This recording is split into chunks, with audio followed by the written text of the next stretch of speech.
Om Shanti. Book का नाम है संकल्प शक्ति और इस बुक का 12वां पार्ट इस वीडियो में सुनेंगे और पढ़ेंगे। कर्म सबसे स्थूल चीज है, संकल्प सूक्ष्म शक्ति है। आजकल की आत्माएं स्थूल मोटे रूप को जल्दी जान सकती है, वैसे सूक्ष्म शक्ति स्थूल से बहुत श्रेष्ठ है, लेकिन लोगों के लिए सूक्ष्म शक्ति के वाइब्रेशन कैच करना अभी मुश्किल है। कर्म शक्ति द्वारा आपकी संकल्प शक्ति को भी जानते जाएंगे। ठीक है, आप कर्म जैसे जैसे करते जाएंगे उसके हिसाब से दुनिया वाले जानते जाएंगे कि इनके पास संकल्प शक्ति ज्यादा है। मनसा सेवा कर्मणा से श्रेष्ठ है। वृत्ति द्वारा वृत्तियों को, वायुमंडल को परिवर्तन करना, यह सेवा भी अति श्रेष्ठ है। ठीक है, जो घर बैठे सेवा कर सकते हैं उनके लिए क्या सेवा है? मनसा सेवा। तो बाबा कहता है मनसा सेवा कर्मणा से भी श्रेष्ठ है, और उसमें खास कौन सी? वृत्ति द्वारा वृत्तियों को, वायुमंडल को परिवर्तन करना, यह सेवा भी अति श्रेष्ठ है। लेकिन इससे सहज कर्म है, उसकी परिभाषा तो पहले भी सुनाई है, लेकिन आज इस बात को स्पष्ट कर रहे हैं कि कर्म द्वारा शक्ति स्वरूप का दर्शन अथवा साक्षात्कार कराओ तो कर्म द्वारा संकल्प शक्ति तक पहुंचना सहज हो जाएगा। नहीं तो कमजोर कर्म सूक्ष्म शक्ति बुद्धि को भी, संकल्प को भी नीचे ले आएंगे। जैसे धरनी की आकर्षण ऊपर की चीज को नीचे ले आती है। इसलिए चित्र को चरित्र में लाओ। अपनी आत्मा की शक्ति को, चित्र को मतलब आत्मा की शक्ति को चरित्र में लाओ। 19 मार्च 1982। जहां पवित्रता होगी वहां सुख शांति की अनुभूति अवश्य होगी। इसी आधार पर स्वयं को चेक करो।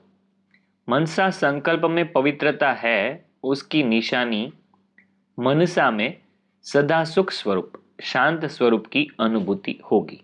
ठीक है, हमारे मन में हमको सुख स्वरूप और शांत स्वरूप की कितनी अनुभूति होती है, उससे पता चलता है कि हमारी पवित्रता कितनी है। अगर कभी भी मनसा में व्यर्थ संकल्प आता है तो शांति के बजाय हलचल होती है। क्यों और क्या, इन अनेक क्वेश्चन के कारण सुख स्वरूप की स्टेज अनुभव नहीं होती। क्या क्या चीजें हैं जो इसमें बाधा बनती है? क्यों और क्या, ऐसे प्रश्न करते रहते हैं ना, क्यों हुआ, क्यों किया, क्या किया। अगर कभी भी मनसा में व्यर्थ संकल्प आता है तो शांति के बजाय हलचल होती है, सुख स्वरूप की स्टेज अनुभव नहीं होगी, और सदैव समझने की आशा बढ़ती रहेगी। यह होना चाहिए, यह नहीं होना चाहिए। क्या क्या संकल्प आएंगे ऐसी स्थिति में, वह बाबा बता रहे हैं। क्या संकल्प आएंगे? यह होना चाहिए, यह नहीं होना चाहिए, यह कैसे, यह ऐसे। इन बातों को सुलझाने में ही लगे रहेंगे। इसलिए जहां शांति नहीं वहां सुख नहीं। तो हर समय यह चेक करो कि किसी भी प्रकार की उलझन सुख और शांति की प्राप्ति में विघ्न रूप तो नहीं बनती है।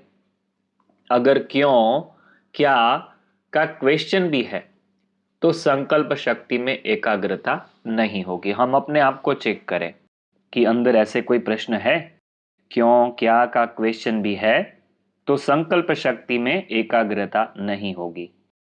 जहां एकाग्रता नहीं वहां सुख शांति की अनुभूति हो नहीं सकती। दो चीजें बताई, पवित्रता और एकाग्रता। 24 मार्च 1982। ज्ञान रत्नों को सोचो। व्यर्थ संकल्प की भेंट में समर्थ संकल्प हर बात का होता है। मानो अपनी स्थिति व योग के लिए व्यर्थ संकल्प चलता है। क्या क्या व्यर्थ संकल्प अपने पार्ट के लिए चलेगा वह बाबा सुना रहे हैं। मानो अपनी स्थिति व योग के लिए व्यर्थ संकल्प चलता है कि मेरा पार्ट तो इतना दिखाई नहीं देता, योग नहीं लगता, अशरीरी होते नहीं। यह है व्यर्थ संकल्प। उनकी भेंट में समर्थ संकल्प करो। बाबा सॉल्यूशन भी बताते हैं कि क्या करना है। याद तो मेरा स्वधर्म है। बच्चे का धर्म ही है बाप को याद करना। ठीक है, याद मेरा स्वधर्म है बच्चे का काम ही है बाप को याद करना, बच्चे का धर्म ही है बाप को याद करना। क्यों नहीं होगा, जरूर होगा। मैं योगी नहीं तो और कौन बनेगा, मैं ही कल्प कल्प का सहज योगी हूं। तो व्यर्थ के बजाय इस प्रकार के समर्थ संकल्प चलाओ। मेरा शरीर चल नहीं सकता, यह व्यर्थ संकल्प नहीं चलाओ। ठीक है, शरीर के बारे में भी ऐसे संकल्प नहीं करने हैं। मेरा शरीर चल नहीं सकता, यह व्यर्थ संकल्प नहीं चलाओ। इसके बजाय समर्थ संकल्प यह है कि इसी अंतिम जन्म में बाप ने हमको अपना बनाया है। कमाल है, बलिहारी इस अंतिम शरीर की, जो इस पुराने शरीर द्वारा जन्म जन्म का वर्षा ले लिया। ऐसे ऐसे अच्छे अच्छे शरीर के लिए भी ऐसे ऐसे अच्छे संकल्प करने हैं। दिल शिकस्त के संकल्प नहीं करो, लेकिन खुशी के संकल्प करो। वह मेरा पुराना शरीर, जिसने बाप से मिलाने के निमित्त बनाया, वाह वाह करके चलाओ। जैसे घोड़े को प्यार से हाथ से चलाते हैं तो घोड़ा बहुत अच्छा चलता है। अगर घोड़े को बार बार चाबुक लगाएंगे तो और ही तंग करेगा।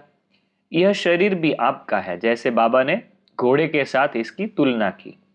इनको बार बार ऐसे नहीं कहो कि यह पुराना बेकार शरीर है, यह कहना जैसे चाबुक लगाते हो। ठीक है, तो ऐसे ऐसे संकल्प भी शरीर को नुकसान पहुंचाते हैं, इसलिए शरीर के लिए भी ऐसे संकल्प नहीं करने हैं। खुशी खुशी से इसकी बलिहारी गाते जाओ, चलाते रहो, फिर यह पुराना शरीर कब डिस्टर्ब नहीं करेगा, बहुत सहयोग देगा। तो शरीर को चलाने की बहुत अच्छी युक्ति बाबा ने बताई कि संकल्प कैसे कैसे करने हैं शरीर के लिए। 9 जनवरी 1983 के अव्यक्त मूल्य महावाक्य सुने।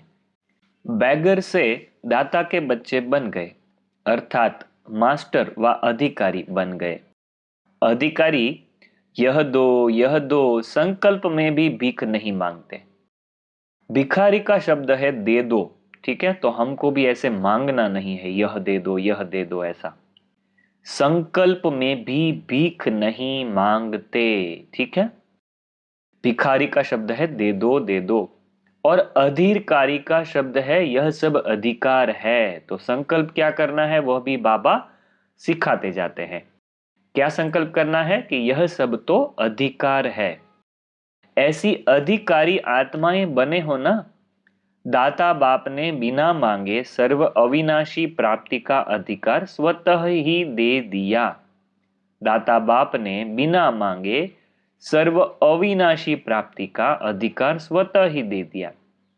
आप सबने एक शब्द का संकल्प किया, मेरा बाबा, और बाप ने एक ही शब्द में कहा, सर्व खजाने का संसार तेरा। हमने क्या कहा, मेरा बाबा। बाप ने क्या कहा, एक ही शब्द में कहा, सर्व खजानों का संसार तेरा। एक ही संकल्प व बोल अधिकारी बनाने के निमित्त बना, मेरा और तेरा। यही दोनों शब्द चक्र में भी फंसाता है, मेरा और तेरा। यह दोनों शब्द चक्र में भी फंसाता है, ऐसा बाबा इशारा दे रहे हैं। आपके संकल्प से सोचने से पदम गुना ज्यादा बाप स्वयं ही देते हैं। ठीक है, इसलिए मांगना नहीं है। बाबा ने कहा आप जितना संकल्प से सोचते हो ना, उससे अनेक गुना ज्यादा बाप स्वयं ही दे देते हैं। तो संकल्प में भी यह भिखारीपन नहीं, इसको कहा जाता है अधिकारी। ऐसे अधिकारी बने हो, सब कुछ पा लिया, यह गीत गाते हो ना, पाना था सो पा लिया, ऐसा गीत है ना। तो बाबा कहते हैं सब कुछ पा लिया, यही गीत गाते हो ना। वह अभी यह पाना है, यह फरियाद के गीत गाते हो। जहां याद है वहां फरियाद नहीं, जहां फरियाद है वहां याद नहीं। तो संकल्प में अगर फरियाद करते हैं तो उस समय याद नहीं है, ऐसा मान लेना चाहिए हमको।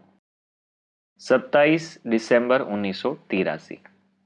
एक शक्तिशाली संकल्प व कर्म किया और एक बीज द्वारा पदम गुना फल पाना, तो सीजन का फल अर्थात सहज फल की प्राप्ति करते हो। फल अनुभव होता है व फल निकलने के पहले माया रूपी पंछी फल को खत्म तो नहीं कर देते हैं। ठीक है, अभी आगे देखेंगे इसमें क्या क्या आ रहा है फल के बारे में। तो इतना अटेंशन रहता है, वह मेहनत करते, योग लगाते, पढ़ाई भी पढ़ते, यथाशक्ति सेवा भी करते, फिर भी जैसा प्राप्त होना चाहिए वैसा नहीं होता। होना सदा चाहिए, क्योंकि एक का पदम गुना है, तो अनगिनत फल की प्राप्ति हुई ना, फिर भी सदा नहीं रहता। जितना चाहिए उतना नहीं रहता। उसका कारण संकल्प। कर्म रूपी बीज शक्तिशाली नहीं, वातावरण रूपी धरनी शक्तिशाली नहीं। वह धरनी और बीज ठीक है, फल भी निकलता है, लेकिन मैंने किया। अभी कौन सा संकल्प बीच में आ गया फल मिलने के, कि मैंने किया। इस हद के संकल्प द्वारा कच्चा फल खा लेते। व माया के भिन्न भिन्न समस्याएं, वातावरण, संग दोष, परमत व मनमत, व्यर्थ संकल्प रूपी पंछी फल को समाप्त कर देते हैं। इसलिए फल अर्थात प्राप्तियों से, अनुभूतियों के खजाने से वंचित रह जाते हैं। ऐसी वंचित आत्माओं के बोल यही होते हैं कि पता नहीं क्यों ऐसे व्यर्थ मेहनत करने वाले तो नहीं होना, सहज योगी होना। तो बहुत सूक्ष्म गति यहां पर आ रही है कि कर्म किया, उसके फल की आशा रखी, तो भी वह फल फेल हो जाता है कभी कभी। मतलब कच्चा फल खा लेते हैं, उसमें प्राप्ति होती है मगर पूरी प्राप्ति नहीं होती। और दूसरी बात बाबा ने बताई कि व्यर्थ चलता है, समस्याएं आ गई, वातावरण ऐसा हो गया, संग दोष में आ गए, परमत व मनमत में आ गए, व्यर्थ संकल्प चलने लगे, तो यह सब है वो कच्चे फल को तोड़ देते हैं, मतलब उसका फल कम कर देते हैं। ठीक है, संकल्प ही स्वरूप बनाता है। विघ्न है कहने से विघ्न स्वरूप बन जाते। कमजोर संकल्प से कमजोर सृष्टि की रचना हो जाती, क्योंकि एक संकल्प कमजोर है तो उसके पीछे अनेक कमजोर संकल्प पैदा हो जाते हैं। एक क्यों और क्या का संकल्प अनेक क्यों क्या में ले आता है। समर्थ संकल्प उत्पन्न हुआ कि मैं महावीर हूं, मैं श्रेष्ठ आत्मा हूं, तो सृष्टि भी श्रेष्ठ होती है। तो जैसा संकल्प वैसी सृष्टि, यह सारी संकल्प की बाजी है। अगर खुशी का संकल्प रचो तो उसी समय खुशी का वातावरण अनुभव होगा। दुख का संकल्प रचो तो खुशी के वातावरण में भी दुख का वातावरण लगेगा। खुशी का अनुभव नहीं होगा तो वातावरण बनाना, सृष्टि रचना अपने हाथ में है। दृढ़ संकल्प रचो तो विघ्न छू मंत्र हो जाएंगे। अगर सोचते पता नहीं होगा या नहीं होगा तो मंत्र काम नहीं करता। ठीक है, अगर ऐसा संकल्प करने लगते हैं कि पता नहीं होगा या नहीं होगा तो मंत्र काम नहीं करता। जैसे कोई डॉक्टर के पास जाते हैं तो डॉक्टर भी पहले यही पूछते हैं कि तुम्हारा मेरे में फेथ है, मतलब तुमको मेरे में विश्वास है कि मैं ठीक कर पाऊंगा, आपको लग रहा है। कितनी भी बढ़िया दवाई हो, लेकिन अगर फेथ नहीं तो उस दवाई का असर नहीं हो सकता। यह विनाशी बात है और यहां है अविनाशी बात। तो सदा विघ्न विनाशक आत्माएं पूज्य आत्माएं हैं। ठीक है, हम ऐसा संकल्प करें कि हम विघ्न विनाशक आत्माएं हैं, पूज्य आत्माएं हैं। आपकी अभी भी किस रूप में पूजा हो रही है, यह लास्ट का विकारी जन्म होने के कारण इस रूप का यादगार नहीं रखते हैं, लेकिन किस न किस रूप में आपका यादगार है। तो सदा अपने को मास्टर सर्वशक्तिवान, विघ्न विनाशक, शिव के बच्चे गणेश समझकर चलो।